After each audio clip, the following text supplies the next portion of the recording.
G'day everyone, welcome back to the channel. Today's Sunday and I've decided to go for a little walk around the lake here near where I live. You know, Sunday for me is a day of relaxation, the day of rest, and to think about the week that's gone, the week ahead, and to prepare everything. But most of all is to get some peace and quiet. But can you ever imagine not having peace and quiet ever again in your head? That's a condition I know quite well because I have tinnitus, or tinnitus if that's how you want to pronounce it, and I've had that for about the last 8 years. But what I'm going to share with you today is how I got it, and also the steps now I use in my life, basically to get around it, live with it, and so that it doesn't bother me anymore. So I hope this is helpful for you.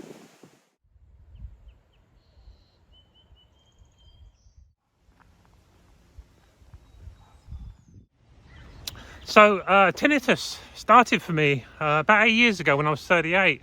I'd moved to America, to California from England. I married a girl from California, and we were living up in the North Bay, and we lived out in the redwoods. We were about 10 minutes from the ocean, 5 minutes from the lake. I had a hot tub in my backyard. I mean, my life was like the dream come true. It was perfect. And we were married for about 12 years, and near the end of the marriage, actually, I started to have physical breakdown. I had a stressful job. I wasn't looking after myself properly. I wasn't exercising. I wasn't drinking enough water, drinking way too much coffee, not sleeping properly. Just a bunch of other stuff that was going on, really. But eventually, I just physically broke down. And then, because I didn't know why I was breaking down physically, I ended up, unfortunately, breaking down mentally as well, because I was just scared of what was happening to me and I thought I was dying.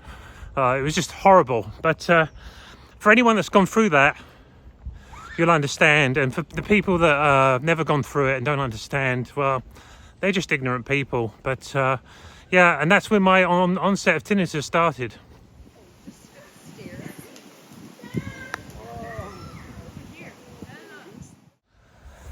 So, for the people that have probably searched out an answer for tinnitus, you've probably come across this video actually on my channel. And like you can probably remember the first day you got tinnitus. I was actually back in England because I was sick. I went back with my mum. She sort of adamant, you need to come back and get some help. And then I went back with her.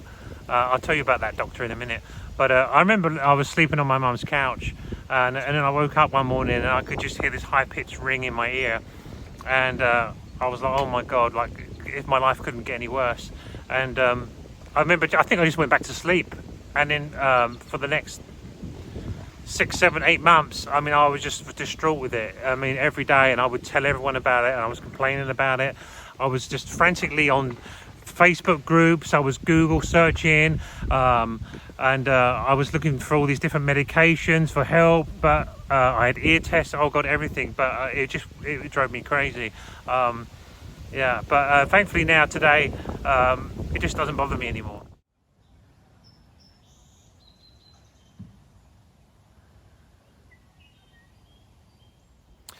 So regarding this doctor that I sought out, so my mum, she took me back to England, and she just didn't want to leave me in the States because I wasn't getting the help and support that I needed, clearly.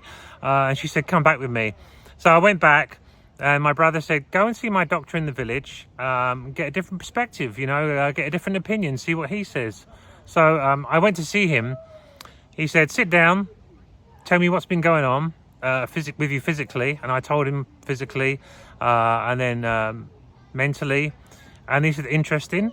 Now tell me about your life. So I was kind of excited to tell him about living in America, living in this great house and hot tub, and you know, having dogs, living at the beach, going to the beach at the weekends, etc. And then he started asking me about my marriage, my wife, and everything. And at the end of it, he basically said, "Well, I know what's wrong with you." And I said, "What?" He said, "Well, basically, you're having a breakdown because you're not happy." And you know, at the time, it was really hard. I didn't want to hear that. And a part of me couldn't accept it. And I remember walking away and telling my mum, I said, that guy's talking crap. He doesn't want to know what he's talking about. But, you know, years on, in hindsight, he was the only doctor that actually was 100% bang on about it, because he said, you said, Nick, basically your lifestyle and the stress in your life and the situation where you are, and being midlife and everything else, he said you're putting so much pressure on yourself, and you don't realize it. He said, and your body's been carrying you for so long, but eventually it can't keep carrying you forever. And then it just started to break down. But obviously I didn't understand any of that. And obviously breaking down physically really scared me. I thought there was something physically wrong with me. And then eventually it led to me having a mental breakdown too, because I was just scared and I couldn't get answers from anyone. And then at the worst of it, my ex decided to slap me with a divorce and walked out and just left me to it. So there I was. But in hindsight, it was probably the best thing she ever done. So I want to thank her for that, because within about 2 months afterwards, with some support of some great friends that I still have in California that stuck by me and saw me through, I actually started to physically get better, and then I ended up getting the confidence to go back to work, found a job, got back to work and got my life on track again. So I think it was probably just a combination of midlife. Probably I was unhappy in my marriage, and I wasn't getting what I needed from it anymore. I just didn't know it at the time. So a clean slate was needed, and a lot of people, some of the people left my life, and then I got sort of reintroduced to new people, and then I decided to move up to Oregon and start a new life up here, and things have been great ever since.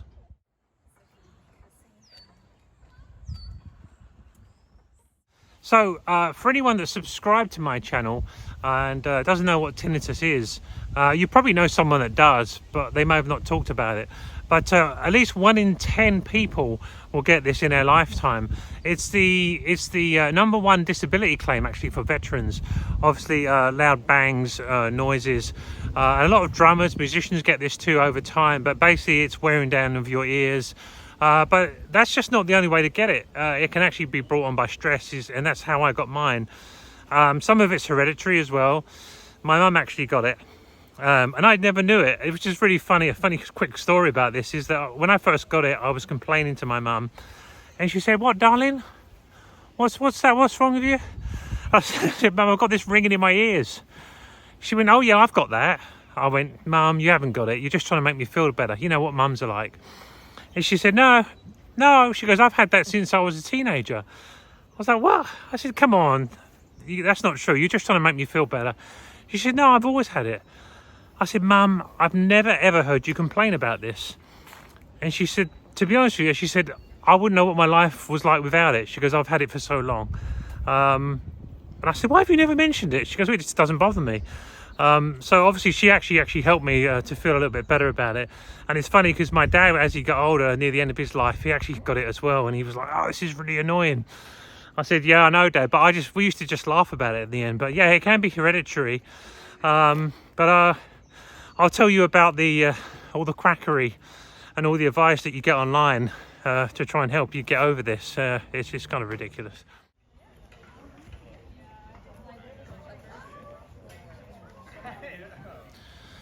The medical experts. So let's talk about tinnitus and what you can do for it. Well, what they say you can do, but as of today, it's been a while since I've done some research, but as of today I still think there is no cure for it. But I'll go through what I had to go through. I remember I joined a lot of Facebook support groups. And then what else did I do? I went and saw an ear specialist. They checked my ears, see if they had any wax blocked in my ears. I did acupuncture. I did the famous one is ginkgo biloba. They tell you this, or a different assortment of vitamins you can take. Meditation, breathing exercises, going to yoga, changing your diet, all these kind of things. And I just was desperate, and I went through everything. But unfortunately, there was nothing that actually worked to clear it completely. And so, like my mum said, you just have to get used to it. And my advice to people that are suffering with it today is I completely understand. It's like nothing you've ever heard of or thought about or would believe that could happen to you. And it's just a really weird thing. And I can hear it right now. And it's like a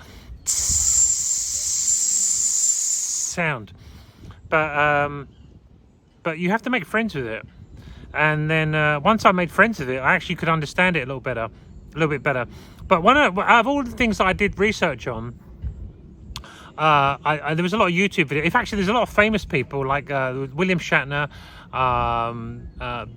the guy that played Spock in Star Trek, Barbra Streisand. There's a lot of singers, and one of the singers, the lead singer of Coldplay, Chris Martin, there's a video, I'll put a link in there about that, if I can find it.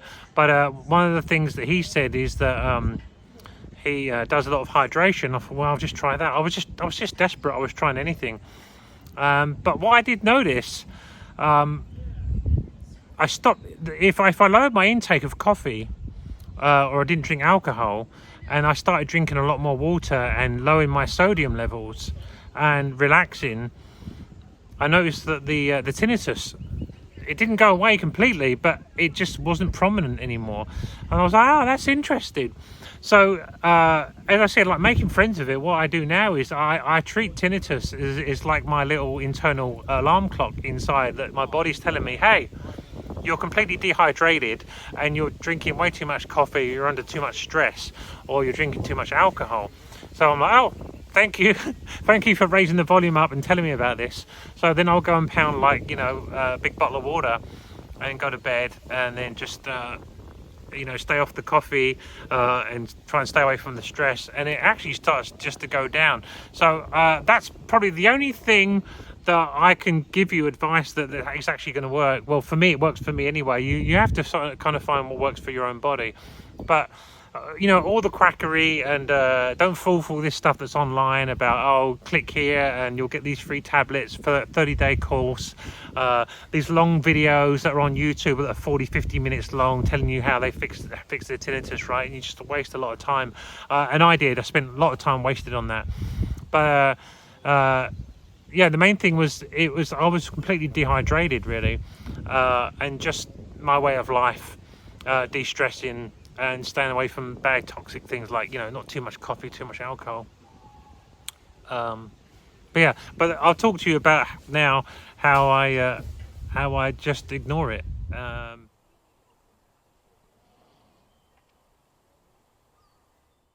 When people ask me about tinnitus and I explain to them what it is, they're like, oh my God, that must be crazy. How can you deal with that? And I have to explain to them, this is how my mind works now. So a good example is if we're in a restaurant, me and you, and we're having a dinner, and we're just talking away, chatting away, talking about our day. You do realise that around in the restaurant, there's a lot of other people talking as well. There may be some music in the background. There may be sports on the TV. And then straight in the middle of this conversation, I might say to you, what did that lady just say to that man over there? And they'll say, what? So, that lady at the next table, she's having a conversation with that man.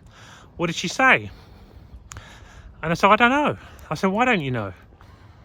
Well, I guess because I'm not focusing on what they're saying, because I'm focused on your conversation. And I'm like, exactly. And that's what I had to, I didn't train my brain, but I had to sort of learn to do that with my brain, is that this noise is always going on in my background, in my head. But I just choose to ignore it now. The same way you're at the restaurant and all the noise that's around you. You just have to focus your mind on what you're thinking about, or the task ahead of you, or if somebody's speaking to you at work or at home. You just have to put that noise at the back of your head and just not give it focus. And really, that's, I think, for me and a lot of you out there, whether you want to admit this or not, the ones that have tinnitus, is that when you first get it, you just can't believe you've got it, because you can't believe this exists. And you just focus on it all the time. You cannot, because you want to get it fixed. You just want to fix it, like you had a broken leg, right? It's a big focus for you. It's like, I need to fix this. I can't carry on like this. But over time, what I noticed was, I just focus on my work. I'd focus on podcasts. I'd focus on watching movies, or just going about my day, or projects, etc.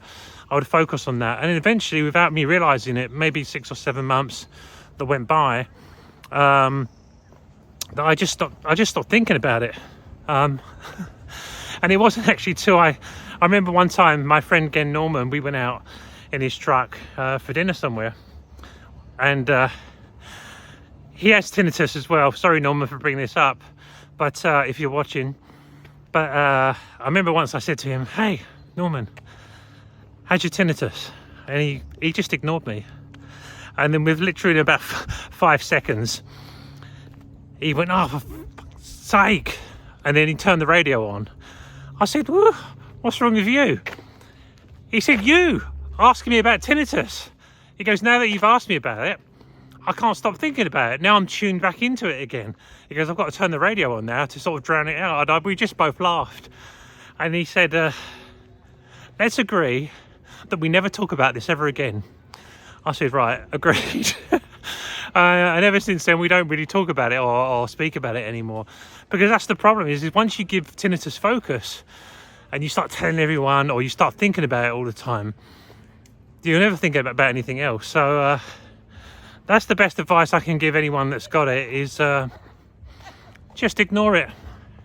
Treat it with disdain. And just know it's there, but it's not going to hurt you. It's not going to bother you. And you can still continue living your life.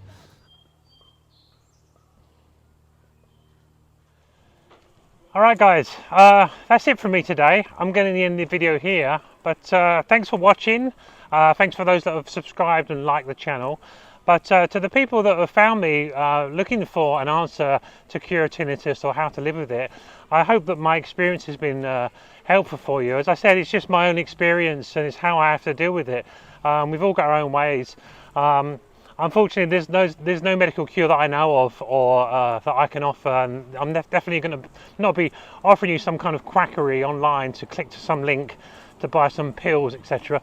But yeah, if anybody needs help, go out and reach to a professional, I would say, first. And if you do want to share your experience about tinnitus, leave a comment below. I'm sure other people would find it quite helpful. But yeah, but don't forget, it won't kill you. Life can just carry on as normal, and life just does go on. Alright guys, take care. Bye bye.